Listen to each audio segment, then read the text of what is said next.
Bonjour, je vais faire une deuxième vidéo parce que confinement oblige. Donc j'espère que vous avez quand même passé un bon week-end de Pâques malgré la situation, on ne peut pas être en famille. J'espère que vous allez tous bien, que vos proches vont bien et que votre famille va bien. Voilà. Alors aujourd'hui, je voulais vous montrer un petit peu le travail à la plume. Voilà, donc au départ, le travail à la plume, on le faisait avec du sucre glace, de l'eau et de la couleur. Donc je voulais vous montrer ça, voyant que ça évite une cuisson. C'est pour ça que je vous le montre en temps de confinement, parce qu'il y a beaucoup de personnes qui n'ont pas de four, et donc elles pourront continuer leur pièce en peignant. Voilà. Donc, je prends de la peinture en poudre. Là, je prends du noir, mais on peut prendre une autre couleur. Je mets bien sur mon carreau. Voilà. Je fais un tas régulier, rectangulaire. Je divise en 6 tas à peu près égaux. Et je mets un 6e de sucre glace. Je préfère mettre du sucre glace que du sucre semoule parce que ça fond beaucoup plus rapidement. Voilà, donc un 6e de sucre glace.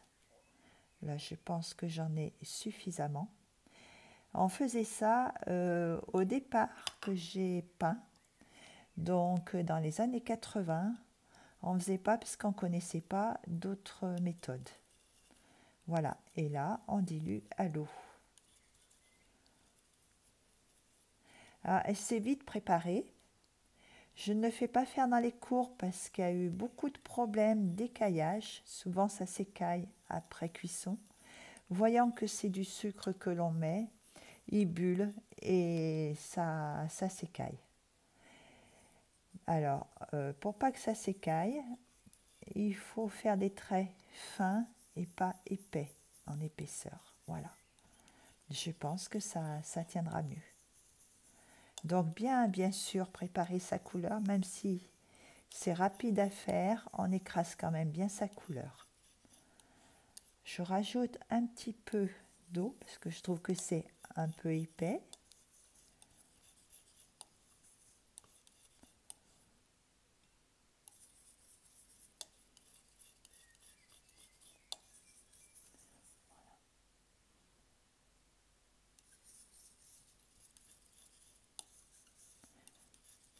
J'ai fait une installation autre que la première. Je trouve que là, maintenant, vous allez mieux voir ce que je fais. Parce que beaucoup de personnes m'ont dit, on ne voit pas tout et tu ne parles pas suffisamment fort. Donc j'espère que je parle suffisamment fort et que vous verrez tout ce que je fais. Voilà, la peinture est bonne. Donc maintenant, je prends une plume. Celle-ci, je l'avais achetée au salon de la porcelaine à Lyon l'année passée, puisque cette année, le salon a été bien sûr annulé. Et en général, donc là, je l'ai pris sur une personne, chez une personne qui vendait ses plumes, qui sont très bien. Mais sinon, je prends des plumes zébra. Voilà. Bon, il y a aussi des plumes qui sont moins chères, les plumes Comté, mais je trouve qu'elles ne durent pas longtemps et il n'y a pas le même résultat. Là, c'est un résultat, je trouve, qui est très bien. Voilà. Il faut trouver la bonne texture de la peinture pour que votre plume fonctionne. Là, ça va bien. Voilà. Alors, ce que je vais faire, je vais prendre ma pièce. Bien sûr, toujours nettoyer sa pièce à l'alcool à brûler. Alors, si on achète une pièce en commerce, on la passe déjà à l'eau savonneuse pour enlever l'étiquette et pour dégraisser la pièce. Puis, quand on travaille dessus, on passe de l'alcool à brûler. Bon, je vais faire un petit dessin rapide.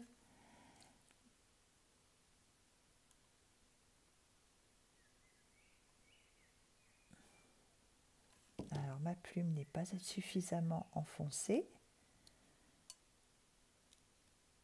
Voilà. Voilà, elle ne bougera plus. Comme j'ai eu des bons retours de mes élèves sur la première vidéo, ça m'a encouragée de faire d'autres vidéos. Donc là, je tremblote un petit peu, mais c'est pas grave. Bon, mon poisson va être un petit peu pas très régulier, mais bon, c'est surtout pour vous montrer le travail. Voilà.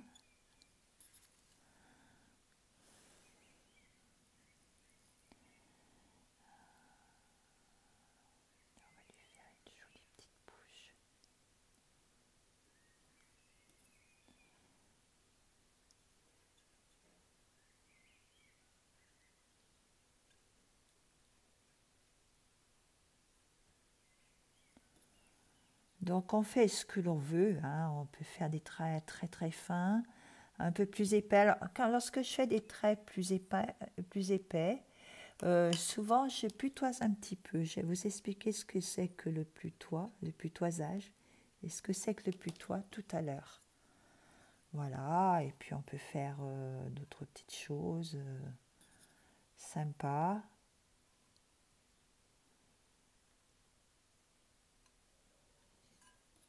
Ce qu'il y a, c'est qu'on reprend souvent de la peinture, hein, ça c'est un petit peu obligatoire. Voilà, j'ai fait quelque chose de vraiment enfantin, hein, c'est juste pour vous montrer comment on travaille cette technique. Voilà, après, avec un petit pic en bois, on peut toujours rectifier certains traits que l'on trouve moins beaux, que l'on ne trouve pas suffisamment fins. Voilà.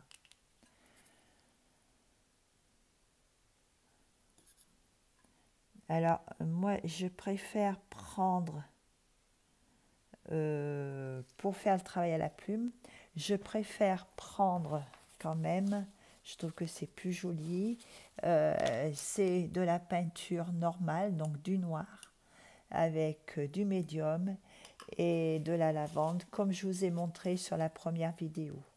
Je trouve que c'est le mieux.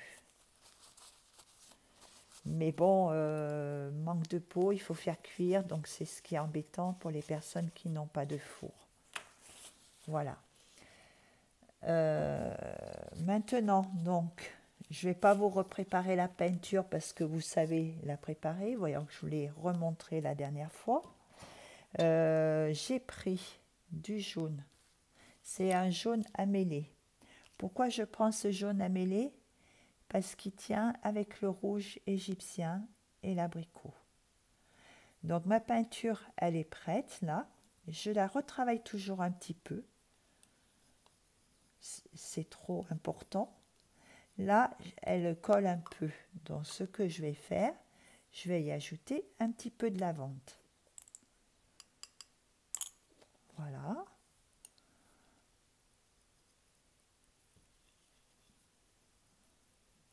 J'en ai peut-être rajouté un petit peu trop, on va voir. Si j'en ai trop rajouté, je rajoute un peu de peinture. Voilà. Alors maintenant, je vais prendre les autres couleurs. J'aime bien faire un dégradé de couleurs lorsque je putoise. Je pars du plus clair au plus foncé. Je prends 2 couleurs, voire 3, voire plus. Voilà, donc je vais en prendre 3, comme ça vous verrez bien le dégradé de couleurs qui va se former en putoisage.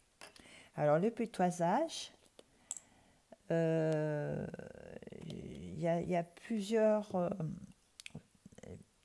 façons de de le travailler.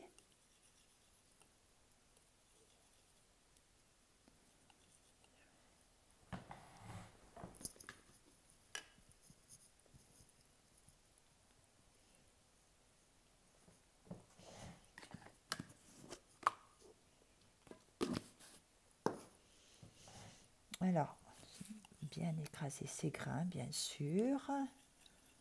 Voilà, on va passer à une autre peinture. Je rajoute à peine, voilà, à peine de lavande. Alors, l'essence de lavande retarde le séchage, donc c'est très bien pour le putoisage. L'essence de lavande, de toute façon, dès qu'on prépare une peinture, on en met. Donc là, j'ai du jaune à mêler, de l'abricot et du rouge égyptien. Voilà. Je rajoute un petit peu de lavande pour pouvoir la travailler. J'ai pris ces couleurs parce que je trouve que c'est bien, elles sont bien vives et que pour faire des démonstrations, c'est pas mal.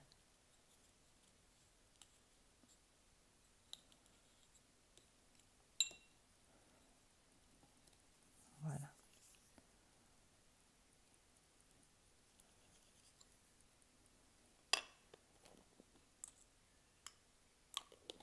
Voilà, voilà. On rebouche toujours les produits.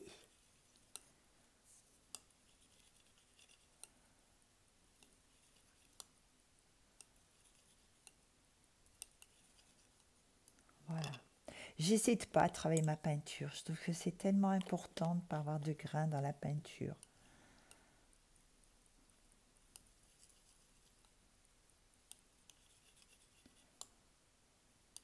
Donc voilà.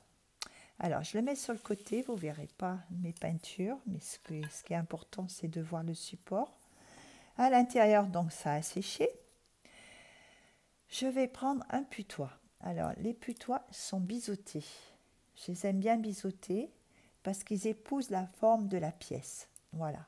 Vous avez plusieurs dimensions de putois. Vous voyez, vous en avez même des gros, des très gros. Ce dont je me sers le plus, c'est ceci, les numéros 8, 6, numéro 20 aussi, un numéro 20 qui va bien. Voilà.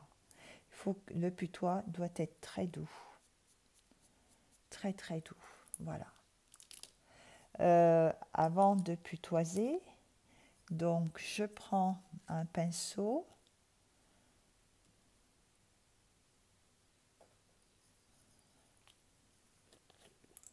Je le mouille avec la lavande, toujours. Hein. Voilà. Et je prends une couleur.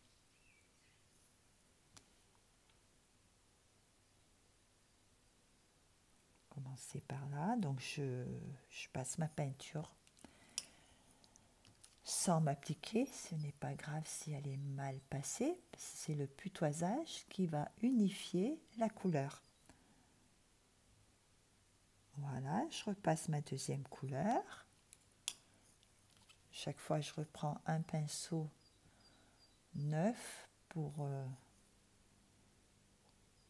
voilà. Puis, je prends mon putois. Donc, moi, j'aime bien les gros putois. Mais bon, il y en a qui aiment moins.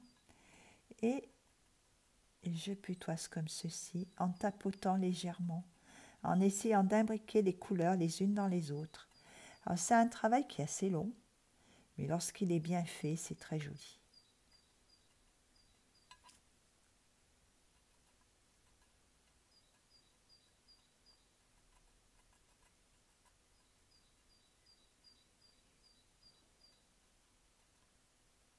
Voilà.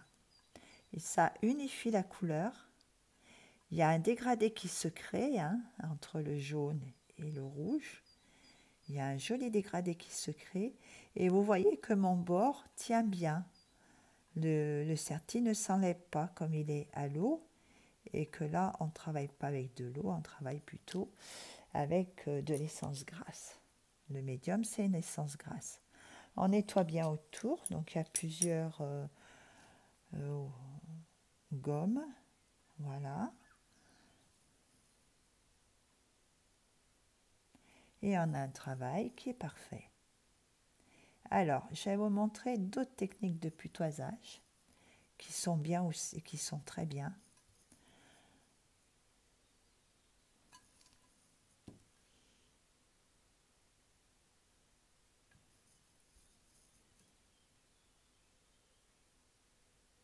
Ah, là j'ai dépassé. Donc lorsqu'on dépasse et que la peinture n'est pas sèche, on peut toujours retravailler.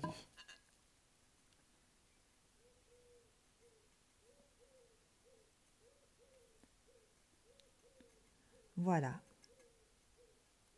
Aussi, on peut nettoyer autour avec un coton-tige. Ça va très bien.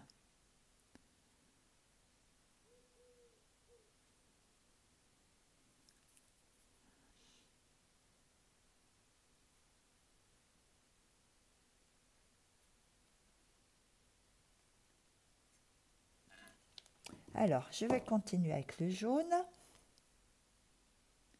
Alors là, comme j'ai une plus grande surface, ce que je vais faire,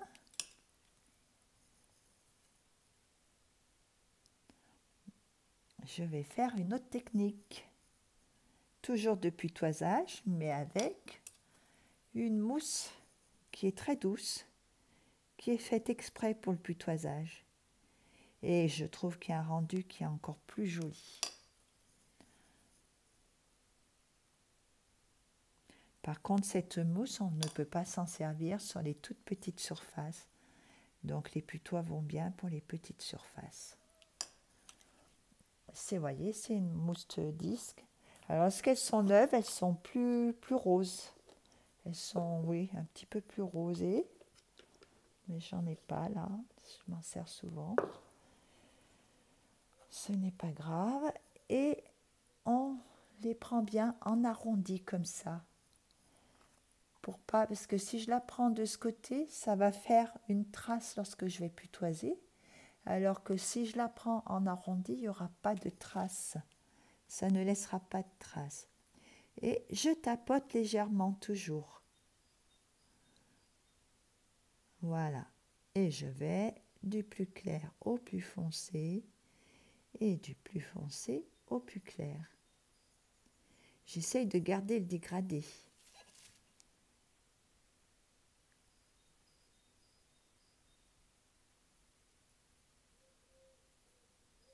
Vous voyez, c'est un putoisage qui est tout à fait différent, que j'aime beaucoup parce qu'il y a un petit granulé qui est léger par rapport à l'autre putoisage. Alors, je ne sais pas si vous le voyez. Je ne vais pas me mettre trop près parce que sinon, voilà. Parce que sinon, je ne veux pas que ce soit trouble. Voilà.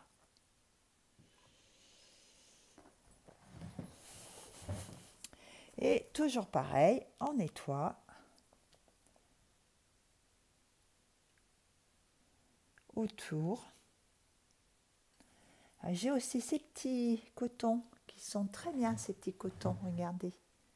Ah, vous ne le voyez pas, si, voilà. Ces petits cotons qui sont très bien, qui sont très fins. Et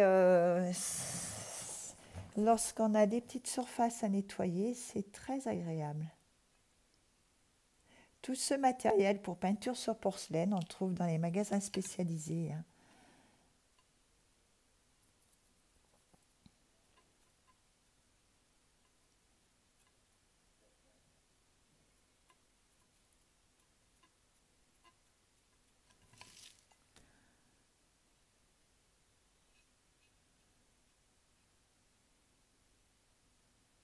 Voilà.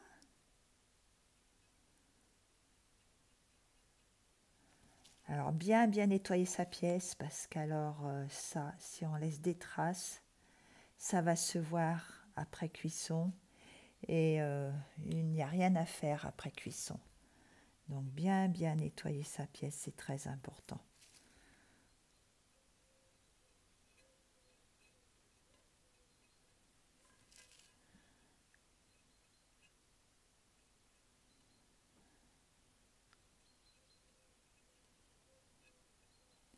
Voilà, il faut faire attention parce que comme le trait n'est pas cuit, ça peut vite s'abîmer, comme là je l'ai un petit peu abîmé, bon, ce qui n'est pas grave en soi. Voilà.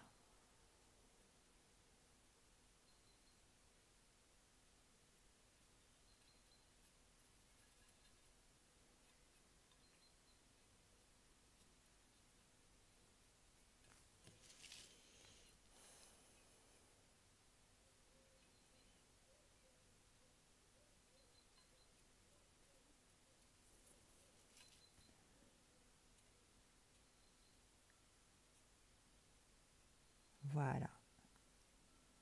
Alors, on peut continuer aussi. Donc, j'ai une troisième solution, c'est de prendre des pailles.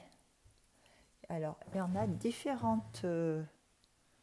Attendez, je suis perdue là. Voilà. Il y en a de différents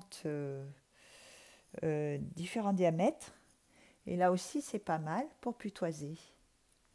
Donc, ce que je fais, c'est prendre de la mousse que j'ai trouvée dans les...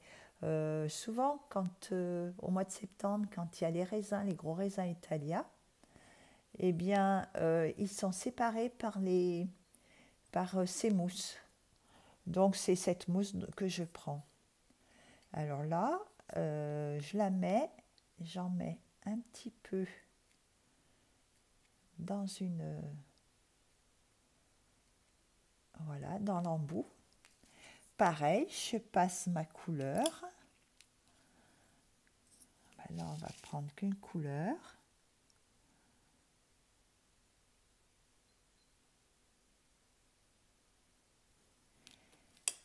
Et je putoise ainsi.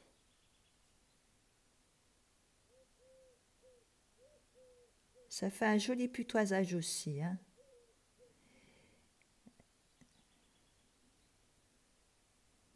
Et même qu'avec une couleur, on peut faire un petit dégradé. Vous voyez, je fais un petit dégradé de couleur, c'est sympa aussi. Voilà.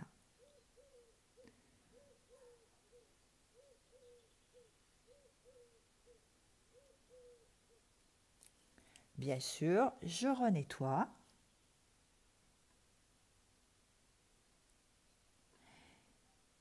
Bon, alors là, je n'ai pas passé mon temps à nettoyer. Je vais vous montrer d'autres choses, hein. Ce que je peux faire aussi, c'est nettoyer l'intérieur de l'œil du poisson. Ça sera quand même plus joli. Voilà.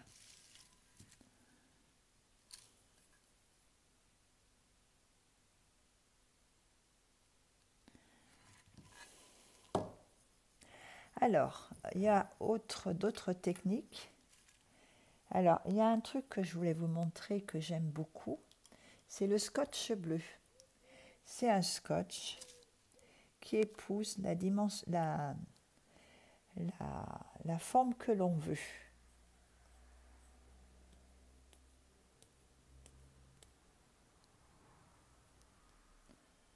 Voilà. Parce il s'étire. Par exemple, vous voyez là, je vais lui donner une forme un petit peu arrondie. J'espère que vous me voyez. Et il épouse cette forme que je désire. Alors surtout celui-ci qui est du 3 mm.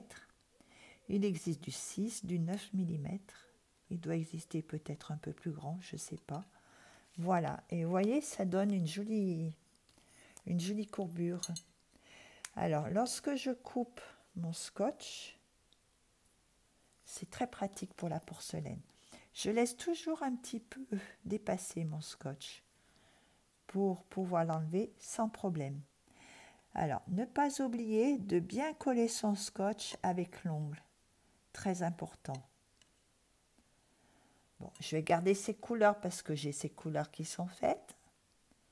Donc là, je peux putoiser.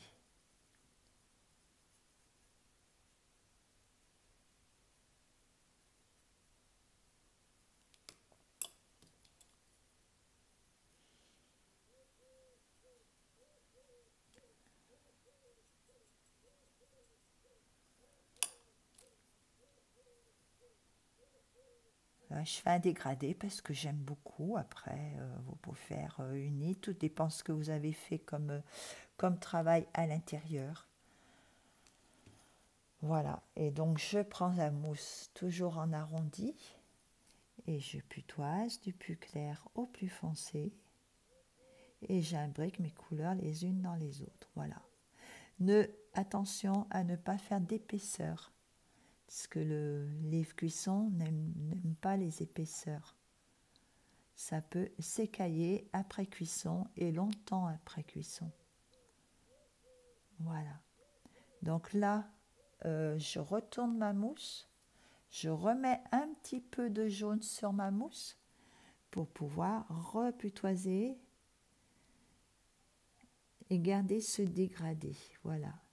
Regardez, c'est beau. Hein. J'ai toujours trouvé que la peinture, c'était magique. Il y a une certaine magie dans la peinture.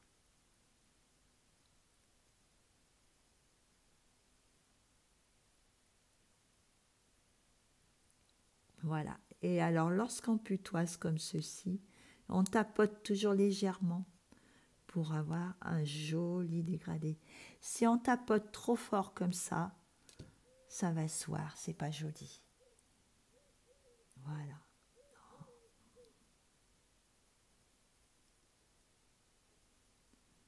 Voilà. Alors c'est vrai que dans un putoisage qu'on peut faire aussi, c'est, vous allez voir,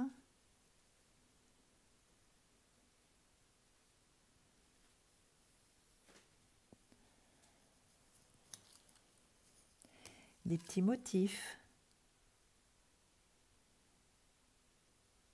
Pourquoi pas? Là, la peinture est trop fraîche. Il faut attendre que la peinture soit moins fraîche pour faire des petits motifs. Alors, il ne faut pas non plus qu'elle soit trop sèche. Si elle est trop sèche, on prend un petit pic en bois pour faire ces petites traces. Voilà, sinon on agrandit un petit peu. On doit même pouvoir prendre celui-ci.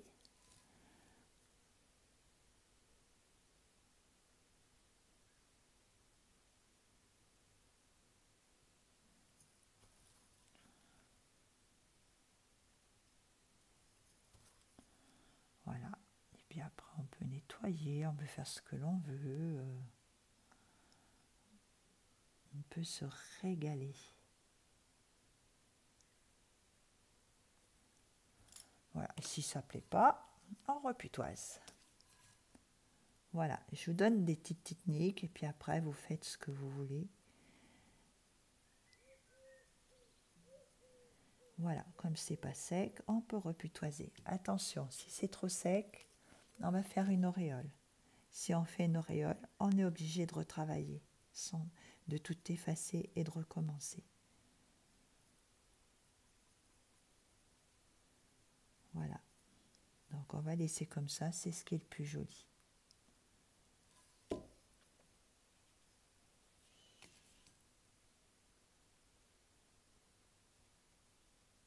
Alors, toujours enlever le scotch avant cuisson. Hein. C'est un scotch qui est en plastique. Donc, si vous le laissez pendant la cuisson, ça ne va rien faire de beau.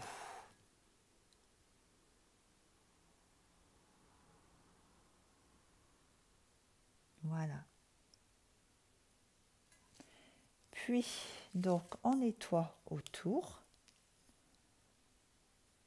comme ceci.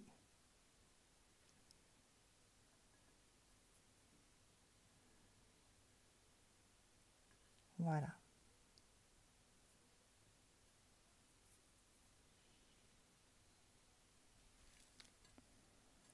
Et on enlève son scotch. Il faut renettoyer un petit peu parce qu'on a des petites traces, mais pas très grosses finalement. Voilà, on peut même laisser un peu plus, voilà, qu'on ait un trait net sur les côtés. J'aime bien quand c'est net, quand c'est bien nettoyé.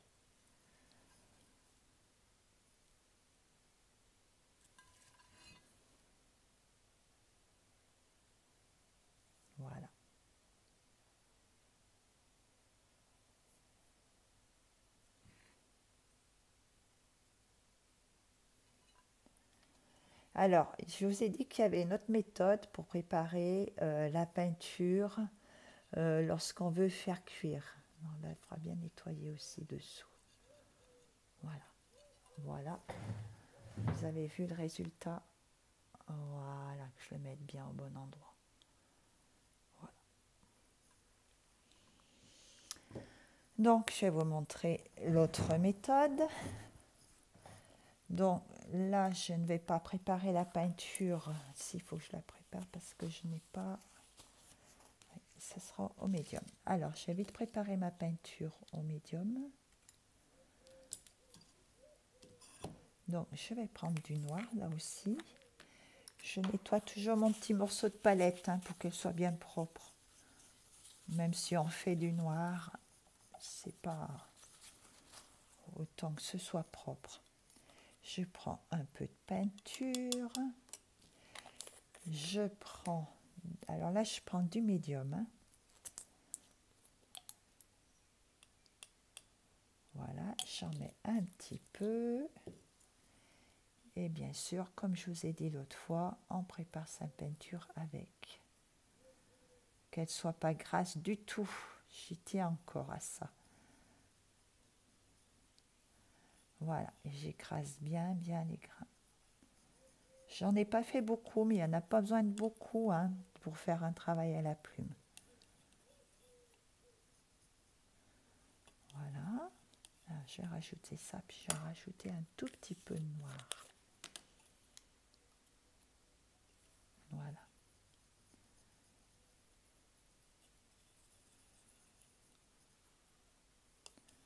Voilà, alors après, je vais rajouter de la lavande pour pouvoir la travailler à la plume. C'est comme une peinture classique finalement, sauf qu'elle doit être un peu plus liquide, c'est tout.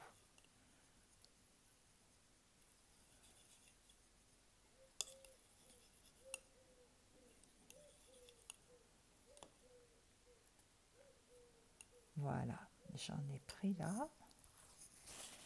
C'est vrai que j'aime bien avoir un plan de travail bien nettoyé, bien propre.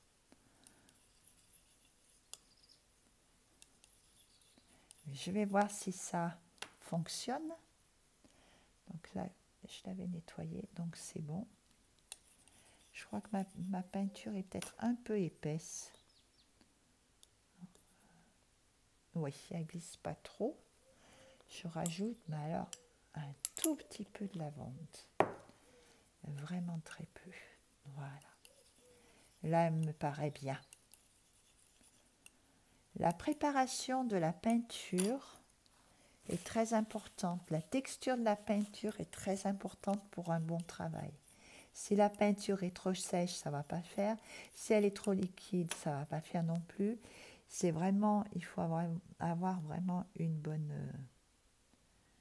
Voilà, super. Et après, on travaille à la plume.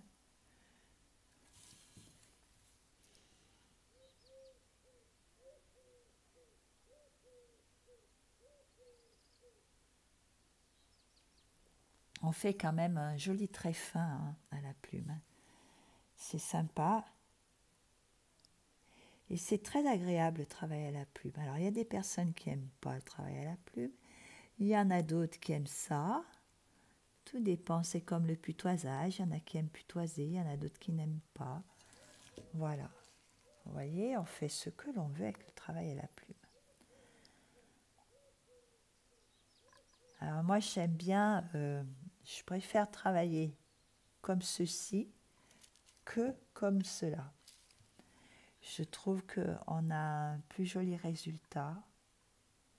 Et comme je vous dis, on a moins de risques que ça s'écaille après cuisson ou pendant la cuisson.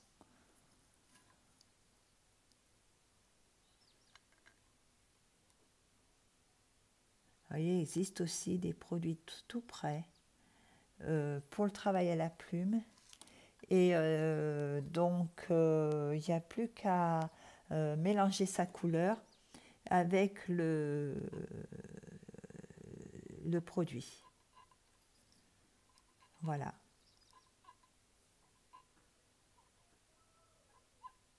Donc là, ben, je vous ai montré plusieurs techniques. J'espère que cette vidéo vous aura plu. N'hésitez pas à me dire ce qui va pas, qu'est-ce que vous aimeriez voir. Là, petit à petit, je vais arriver à d'autres techniques, hein, plus élaborées. Et puis, ben, pourquoi pas faire une pièce carrément. Voilà. Eh bien, bonne fin de journée. Et puis, ben, à bientôt et tenez-moi au courant de ce que vous pensez de cette vidéo. Voilà. J'espère que ça vous a plu.